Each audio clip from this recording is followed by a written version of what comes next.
first, we got to talk about a little current activity. Apparently, Money in the Bank was not necessarily Money in the Bank this year. Is this what I'm hearing? We've got a venue change. I've gone through a few of those before, but not at the level of this. They've gone from, what's the stadium out there in Las Vegas they were going to be at? Oh, I don't know the name of it. Yeah. Is it? Well, I don't know that. Like, you wouldn't know the name of a stadium in Las Vegas. They keep changing the fucking names of stadium. People just buy the rights to name the stadium after themselves. You know, and then Frank they lose it and someone else buys it. You know Frank Spaceman Hickey's social security number. Why won't you know what the big fucking stadium in Las Vegas? Anyway, they're going from the stadium to an arena. Enron Field, I believe it is. Enron Field. Where have we... Jesus Christ. Where have we heard this before, Brian? So the point is, Money in the Bank in July, no longer in the big stadium out there in Vegas. It's now going to be in one of the indoor arenas. They're bucking a big UFC fight also that same night. But that doesn't look, how are they going to spin this? It does not look good. They can't blame the war in Ukraine like they did in 1991 when they blamed the war in Iraq. So how are they going to spin this? Well, Sergeant Slaughter's out there right now. Maybe they could do something there. I don't know how you could spin this. I don't even know if they're going to try to spin it. It's just they are moving arenas. People who were ticket holders for what was clearly not even close to half an arena got emails saying they're going to have to get new tickets for the new arena and the new show. WWE's just not that hot right now, and they shouldn't ever fool themselves with whatever social media stats they lie to themselves about and whatever WrestleMania does based on the strength of WrestleMania. Because right now, I've said it, I like Cody, I like Becky Lynch, but other than that, there's not much in that promotion to inspire you to want to see an event. Well, and also it's Money in the Bank. It's not, like you said, WrestleMania. It's not even SummerSlam. It's not even Royal Rumble.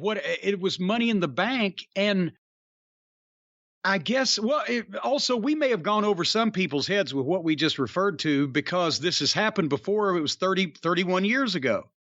And some of the newer fans may not be up on it. But in 1991, WrestleMania was originally scheduled to be in the LA Coliseum, where they had the Blassie Tolos match in 71, and it seats almost 100,000 people. More than 100,000, More than 100,000 people. And the deal was that it was going to be Hulk Hogan against Sergeant Slaughter, who had become an Iraqi sympathizer with General Adnan, old Adnan Kaysi, Billy White Wolf. And for the first time ever, Slaughter's a heel. He's a foreign sympathizer. They put the angle for this into motion before there was a war. And then all of a sudden, there becomes the Gulf War. And already people are it's starting to, the taste value is starting to go down on the thing. And nobody was buying tickets. And they ended up having to move from the 100,000 plus seat LA Coliseum to, where'd they go? The sports arena? Sports arena, yeah. The indoor sports arena, seated 18,000 or whatever. And they blamed it on security. They said, we can't be sure of security due to the immense heat of the Gulf War and Sergeant Slaughter and everything. We can't do outside security. We're moving it indoors. Actually, it was because they wouldn't have had any more people outdoors in the 100,000 seat arenas they had in the indoor sports arena. But this time, it's just, we were going to do this. We did a commercial and now we're back inside. And I'm wondering, I don't know how many people in decision-making power, Stephanie just took a leave of absence. Now Vince is the only McMahon. How many people have been there that were there 25 years ago, or that were there in the 80s when they saw what the business was like when it was really hot, whether the time period of the 80s or the Attitude Era in the 90s, when the WWE had in both of those eras, what would you say, easily domestically? I'm not talking about around the world. They say now they got 600 million people watching them on YouTube in India. That's fine. I'm talking about the United States of America. For television, going to live events in the 80s and during the Attitude Era, would you say there were 6 times, 8 times, 10 times as many fans watching TV altogether, going to all the live events as there are now? They just weren't spending as much money per head. But the current audience today is 20%, 25% tops of what it was then, right? I would think so, yeah. Okay, so when you're going to a stadium, you're dealing with 2 things. You're either dealing with selling multitudes of tickets locally in a market, or you're dealing with, we got to attract fly-ins. WrestleMania attracts people from all over the world. And now they've got something of that nature going with SummerSlam also, and maybe, like I said, the Rumble. But Money in the Bank, the month before SummerSlam, you're not either going to, and with a big fight in town, and Vegas has never been a stadium town for wrestling. Even in the days when wrestling was hot, Vegas didn't draw huge fucking wrestling crowds, and there was never a territory there that did any kind of mega business. There's so much entertainment in town. The point is, you can't sell multitudes of tickets locally, and it's not a fly-in destination event. They got too big for their britches. And that's why I said, the reason I've mentioned who was there in the 80s, who was there in the 90s in decision-making power now, like you mentioned, they may think that this business they've got now is hot. They may not have experienced the other eras to know when there were multiple times more people interested in their product, not just the same amount of people willing to spend an endless amount of money per head. And that may have colored they look at the social media, like you said, and all the other stuff, and they may think, oh gosh, we should just do all of our big events in a stadium. Good fucking luck.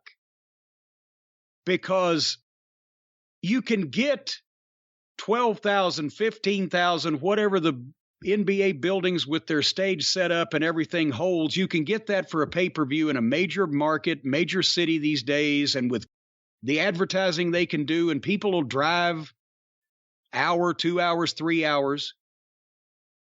But you got to still, you've got to have a show that they want to see in a place they want to go to, and not have it not cluttered up by big events on each side of it.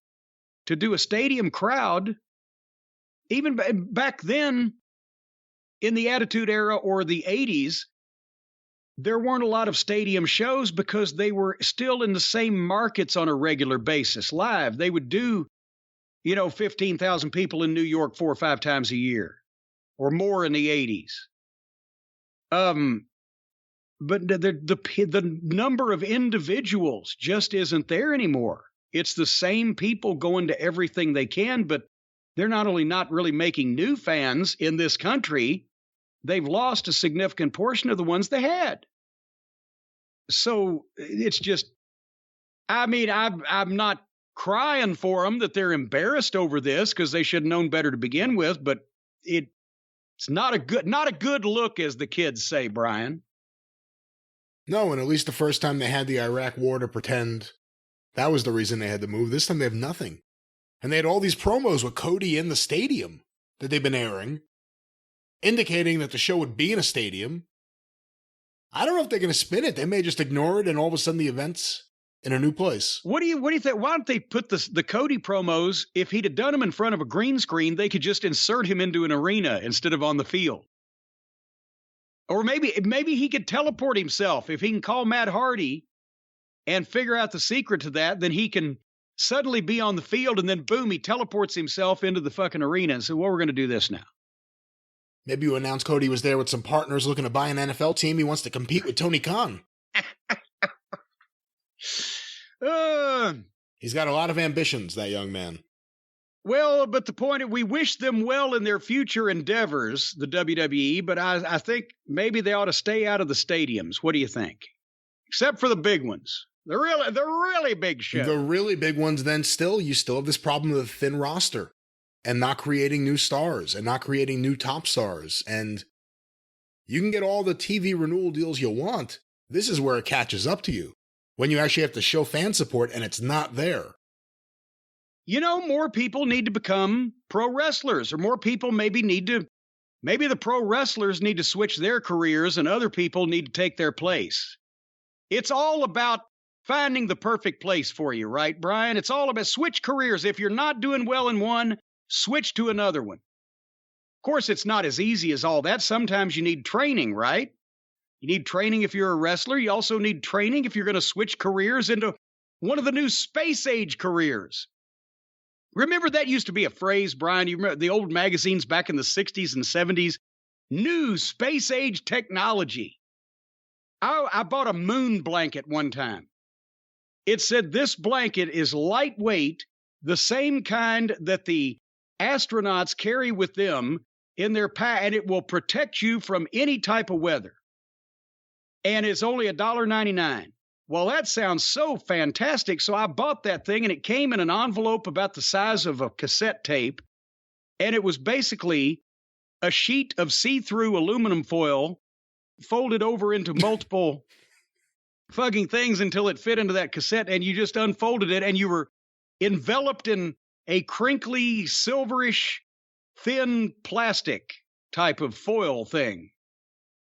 I never tried it out in the harsh Kentucky winters. It didn't look like it did when I envisioned it, when I ordered it from the magazine. But folks, that's what you need to stay away from when you're switching careers.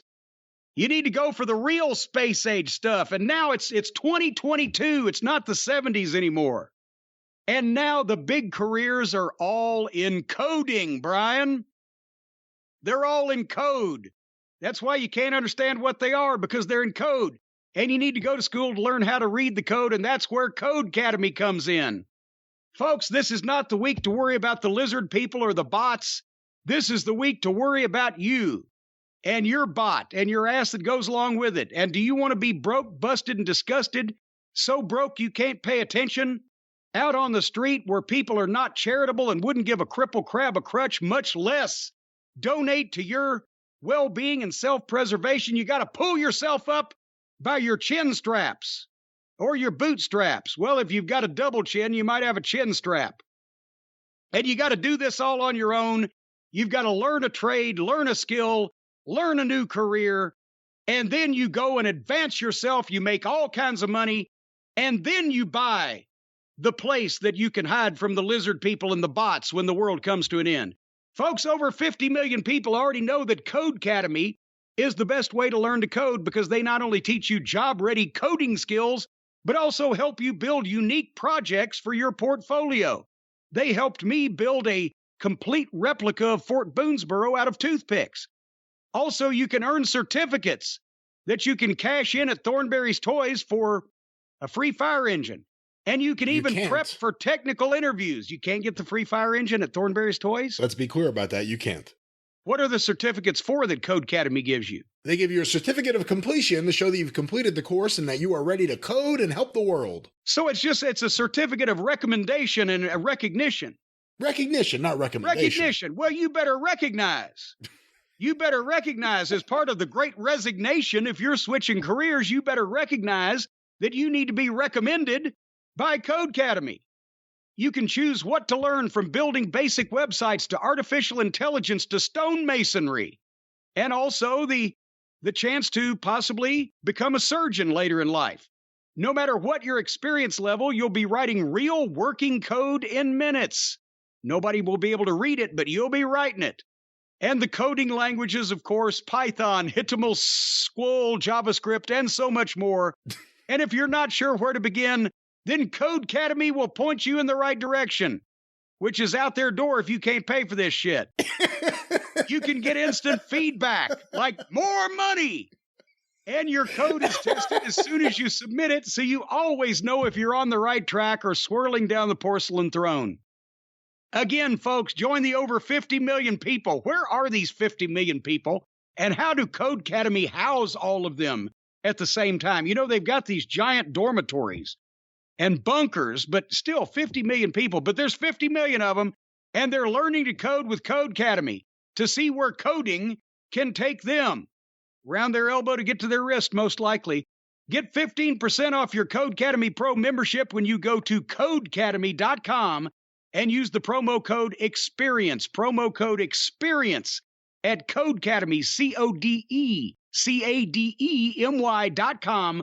Promo code EXPERIENCE, 15% off. Get a new career. Earn fame, fortune, and glamour. And write stuff that nobody knows how to read. Codecademy. Except the people who need to know how to read it. Codecademy. Who knows how to read this shit? Who needs to know? Is this a need-to-know basis? Well, someone needs to know.